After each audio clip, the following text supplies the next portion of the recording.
again on this little video diary where I'm trying to share with you some of my experiences as I deal with Rusty's heart murmur and share with you what the Lord has been teaching me.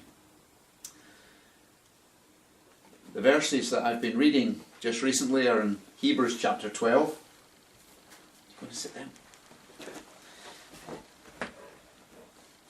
Where we read, Wherefore seeing we also are compassed about with so great a cloud of witnesses, let us lay aside every weight and the sin which doth so easily beset us, and let us run with patience the race that is set before us, looking unto Jesus, the author and finisher of our faith, who for the joy that was set before him endured the cross, despising the shame, and is set down at the right hand of the throne of God. For consider him that endured such contradiction of sinners against himself, lest ye be wearied and faint in your minds. Two things that really struck me as I read these verses. The sin which doth so easily beset us. Don't know about you, but especially when one is trying to trust the Lord and follow him, as I've been trying to do concerning Rusty's condition. And it's just so easily to get discouraged because it's so easy to fall into sin. When we're happy and relaxed, we fall into sin. When we're troubled and anxious, we fall into sin. The sin that doth so easily beset us.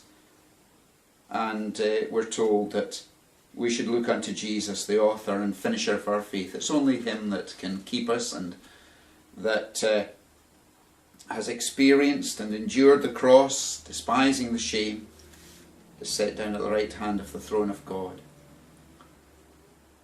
And he is our example, and we need to keep our eyes fixed on him. And the other passage that struck me was, lest ye be wearied and faint in your minds. And I find that in a situation like this, when, as I said in the previous video, I feel the Lord is testing my faith, then the test is very often in your mind. It's so easy when something happens to think, oh, what if this, or what if that? And very often the thing that we're worried about never really happens. But we get all screwed up in our minds and anxious and worried. And I'm sure the devil knows this, and he capitalizes on the situation and tries to cause us to doubt and to fear and to worry. I think back to the Lord and his temptation in the wilderness. He had just come up after experiencing the Spirit descending on him in his baptism in Jordan, and he was rushed into the wilderness to be tempted of the devil. And what does the devil say to him? If thou be the Son of God. It's almost as if he's saying to the Lord, are you sure you didn't mistake the voice from heaven? Are you really the Son? If you're really the Son of God, then prove it.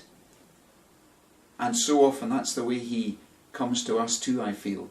And he says, if you're really a child of God, would you be so easily anxious and worried?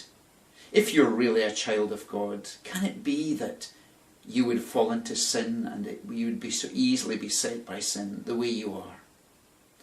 And so I just wanted to share these things with you and encourage you, because if you're like me, you need to realize that you're not the only one that is tempted and tried.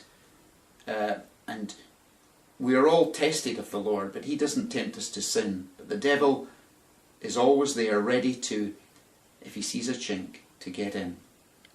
So I hope that, like me, you'll be encouraged and not be wearied and faint, especially in your mind, when some of these things might never happen.